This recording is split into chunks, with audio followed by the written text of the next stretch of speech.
Bismillahirrahmanirrahim. Assalamualaikum warahmatullahi wabarakatuh.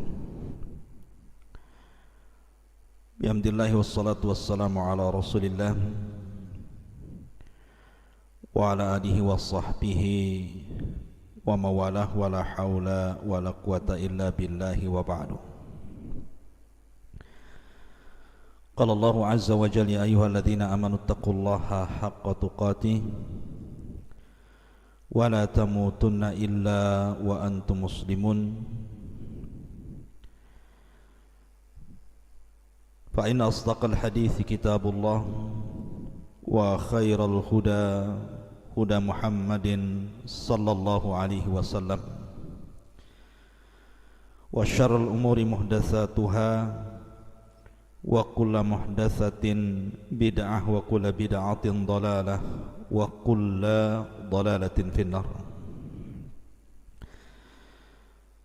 Ma'asyiral muslimin wal muslimat rahimani wa rahimakumullah dimanapun antum berada.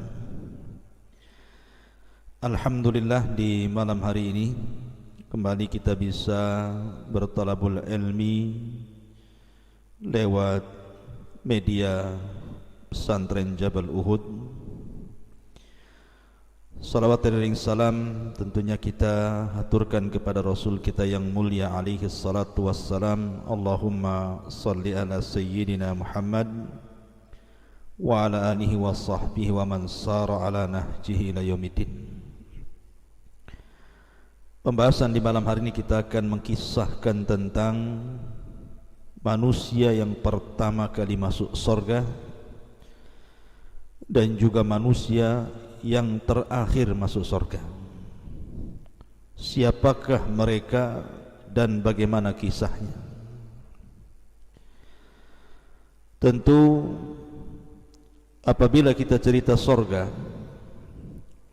sehebat apapun orang menghayalkan tentang surga itu, maka surga adalah kebalikan dari hayalan kita. Karena tidak ada yang bisa mensifati surga, dan itu berdasarkan sabda Nabi sallallahu alaihi wasallam, a'dadtu li ibadis salihina ma la aynun ra'at wa la udhunun sami'at wa la khatar ala qalbi bashar. Aku telah sediakan bagi hamba-hambaku yang saleh di surga itu kenikmatan yang tidak pernah dilihat mata, didengar telinga, bahkan terlintas pun tidak bisa, saking nikmatnya.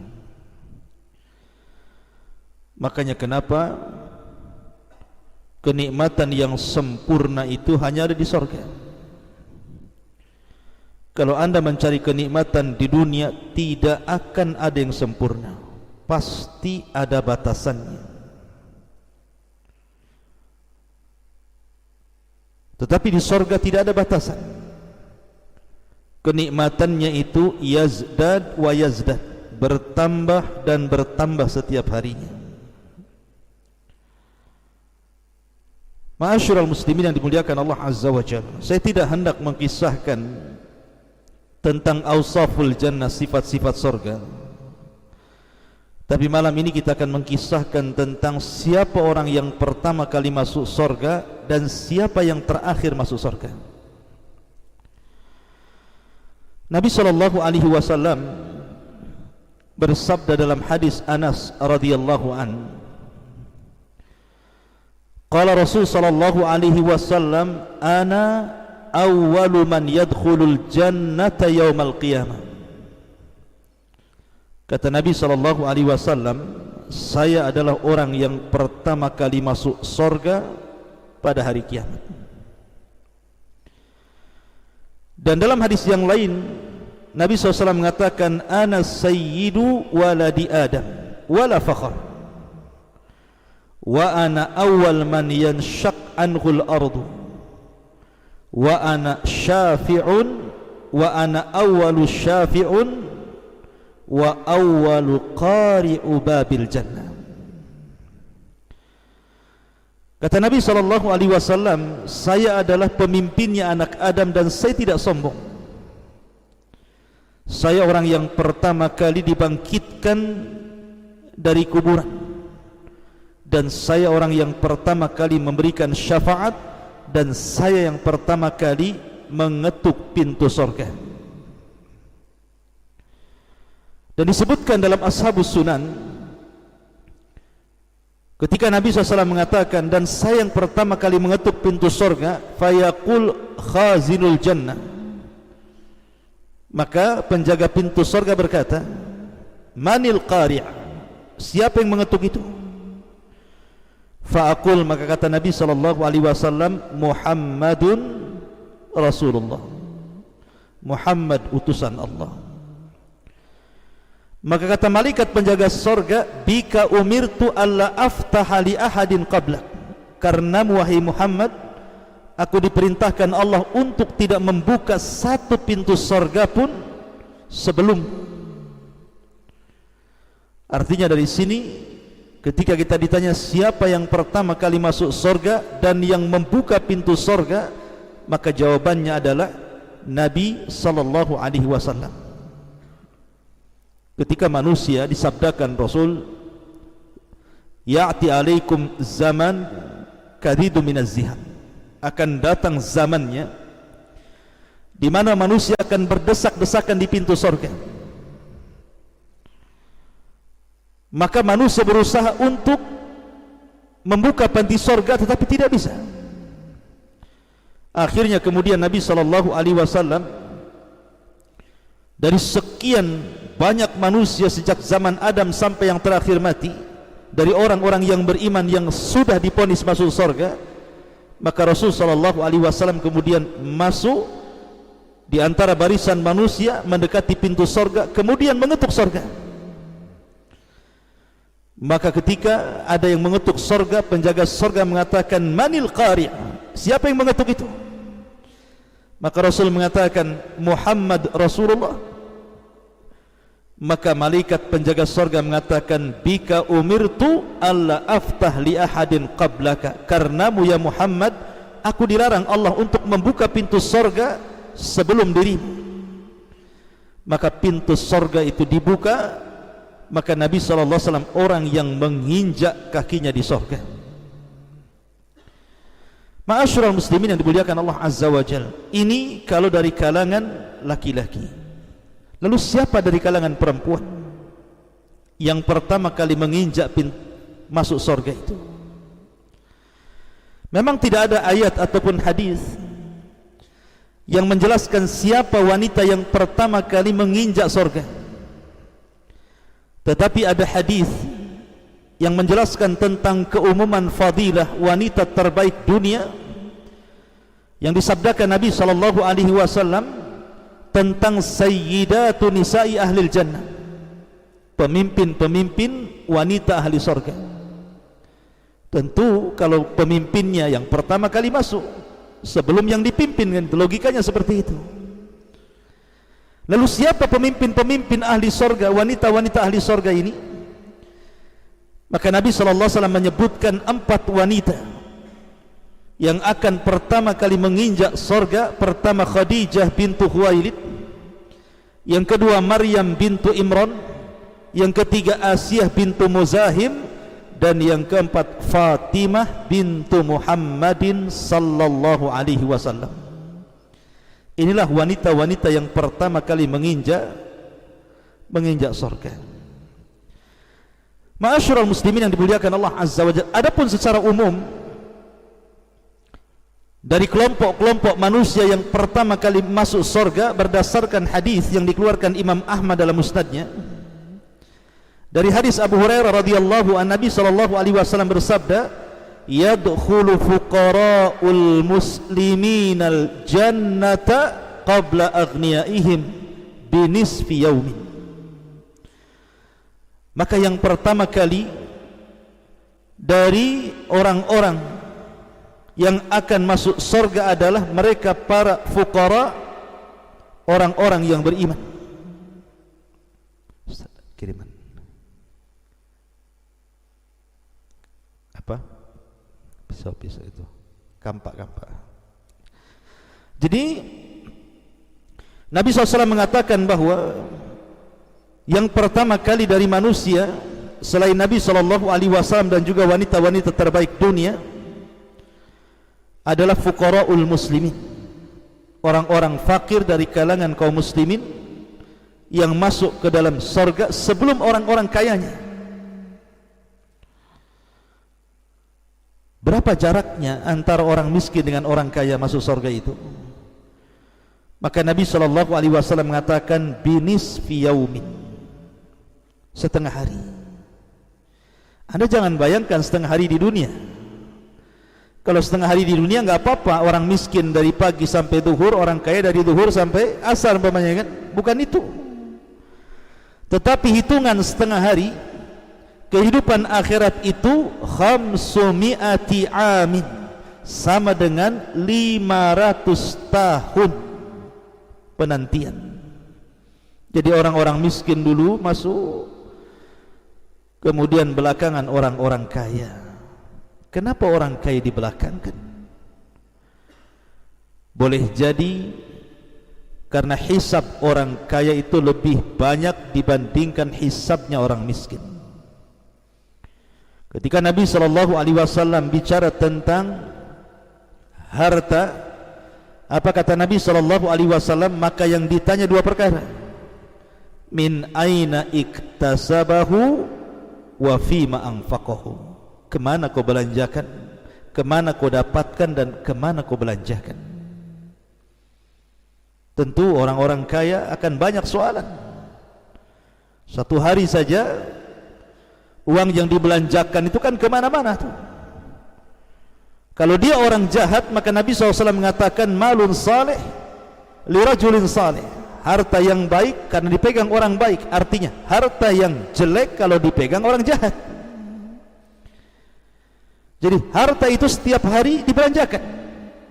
Kalau seandainya satu hari bisa 100 kali belanja, maka 100 pertanyaan yang akan disodorkan. Itu yang membuat orang-orang kaya itu dilambatkan masuk surga dibandingkan orang miskin. Ma'asyiral muslimin yang dimuliakan Allah Azza wa Jalla, ini secara umum manusia-manusia yang pertama kali masuk surga. Sekarang siapa manusia yang terakhir masuk surga itu? Ma'asyiral muslimin yang dimuliakan Allah Subhanahu wa taala, disebutkan dalam hadis Abi Sa'id Al-Khudri radhiyallahu an, Nabi SAW bersabda, inna adna ahlil jannati manzilatan, sesungguhnya yang paling rendah dari penduduk surga dan yang paling terakhir masuk surga adalah rajulun sarafallahu wajha anin nari kibalal jannah, seorang laki-laki yang Allah palingkan wajahnya dari neraka menuju surga. Kemudian setelah itu dia ditampakkan dari kejauhan sebuah pohon yang banyak buahnya dan di bawahnya ada mata air. Ingat, umniyatu ahlin nar. Umniyatu ahlin nar artinya angan-angannya penuh neraka. Allah Subhanahu wa taala berfirman, wa nada ashabun nar ashabal jannah an afidu alaina minal ma aw mimma razaqakumullah.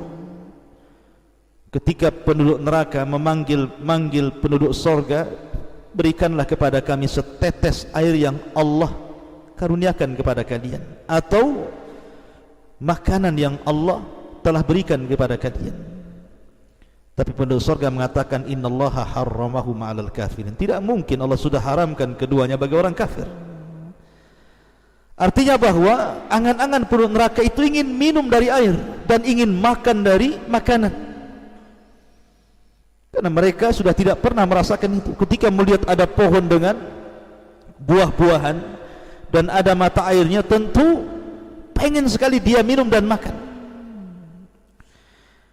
Maka dia pun kemudian mengatakan kepada Allah Azza wa Jal, ya Rabb, dekatkan aku ke pohon itu, biar aku bisa bernaung di bawahnya, fa astadillu bidilliha, wa ashrabu min ma'iha, aku bisa minum dari airnya, wa akaltu min thamariha, dan aku bisa makan dari buah-buahannya. Maka Allah subhanahu wa ta'ala mengatakan, ya ibna Adam, wahai anak Adam, la'alli in a'taitukaha sa'altani ghairuha. Wahai anak Adam, seandainya aku kabulkan permintaanmu, ku dekatkan kau ke pohon itu, kau bisa bernaung di bawahnya, kau bisa minum dari airnya, kau bisa makan dari buahnya, janji kau tidak akan meminta yang lainnya? Maka dia mengatakan, la ya Rabb, la ya Rabb, tidak wahai Rabb, cukup itu bagiku. Maka Allah subhanahu wa ta'ala dekatkan orang ini ke pohon itu, kemudian dia bisa minum di bawahnya, dia bisa makan dengan buah-buahannya, dan bisa bernaung dengan naungannya. Tiba-tiba kemudian setelah itu dia melihat pohon lagi yang lebih indah daripada itu, lebih banyak buah-buahannya, lebih banyak airnya, lebih rindang naungannya, pokoknya lebih indah lagi. Maka dia mengatakan, ya Rabb, dekatkan aku ke pohon yang itu, fa astadillu bidilliha wa ashrabu min ma'iha wa akaltu min thamariha, biar aku bisa bernaung di bawahnya, minum dari air minumnya, makan dari buah-buahannya. Ya Rabb, dekatkan aku ke pohon yang itu. Maka Allah mengatakan, taib, seandainya aku berikan, apakah engkau tidak akan meminta yang lainnya? Bukankah kau sudah janji tidak akan meminta yang lainnya? Maka orang mengatakan, tidak ya Rabb, ini yang terakhir, katanya. Akhirnya Allah pun membuat perjanjian dengan dia bahwa pohon yang kedua adalah pohon terakhir dia meminta sesuatu kepada Allah. Setelah kemudian dia melihat berada di pohon yang kedua itu, maka rupanya dari situ dia nampak ada benteng pintu surga, dan dia bisa melihat di celah-celahnya keindahan surga itu. Kemudian dia mengatakan, ya Rabb, masukkan aku ke dalam surga, masukkan aku ke tempat yang indah itu. Maka Allah subhanahu wa ta'ala mengatakan kepada anak Adam ini, tamanna ya abdi, bercita-citalah wahai hambaku, kau mau apa seandainya aku berikan kenikmatan kepadamu? Maka menghayallah dia, ingin ini, ingin itu, macam-macam. Ketika sudah habis mentok khayalannya, maka Allah subhanahu wa ta'ala katakan, aku berikan kepadamu 10 kali lipat dari hayalanmu. Aku berikan kepadamu 10 kali lipat dari hayalanmu. Kemudian dia mengatakan, atastahzi'uni wa anta rabbul alamin, ya Rabb, apakah engkau akan mengejek diriku sementara engkau adalah Rabb semesta alam? Maka tiba-tiba Allah bukakan gerbang sorga, pintu sorga, maka dia masuk ke dalam sorga seolah-olah dia orang yang pertama menginjak pintu sorga, padahal dia orang yang terakhir itu. Begitu indahnya sorga sehingga melupakan segala keperitan dunia dan kengerian neraka. Itulah orang yang terakhir yang dimasukkan oleh Allah subhanahu wa ta'ala ke dalam sorga, seolah-olah dia orang yang pertama kali mendapatkan kenikmatan sebelum yang lainnya, padahal dia orang yang terakhir. Menunjukkan bahwa sorga itu semakin tinggi tingkatannya semakin indah. Dan tingkatan sorga itu dijelaskan oleh Syekhul Islam Ibn Taimiyah sejumlah ayat dalam Al-Quran. Berdasarkan hadis qudsi, Allah subhanahu wa ta'ala berfirman kepada para qari Al-Quran, pembaca Al-Quran, iqra wartaq warattil kama kunta turattil fid dunya fa inna manzilataka inda akhiri ayatin taqra'uha. Baca, tartilkan bacaanmu, naiklah sana, ambil tingkatan-tingkatanmu di sorga dan engkau akan berakhir pada tingkatan sesuai dengan ayat yang kau baca di dunia. Kata Syekhul Islam bahwa tingkatan sorga itu sejumlah ayat dalam Al-Quran 6.400 kurang lebih, dan antara satu tingkatan ke tingkatan berikutnya jaraknya antara langit dan bumi. Semakin tinggi tingkatan semakin indah sorganya. Ini yang bisa saya sampaikan, mudah-mudahan ada manfaatnya dan menjadi sebuah pengetahuan. Subhanakallahumma bihamdika asyhadu an la ilaha illa anta astaghfiruka wa atubu ilaik. Allahu ta'ala a'lam. Assalamualaikum warahmatullahi wabarakatuh.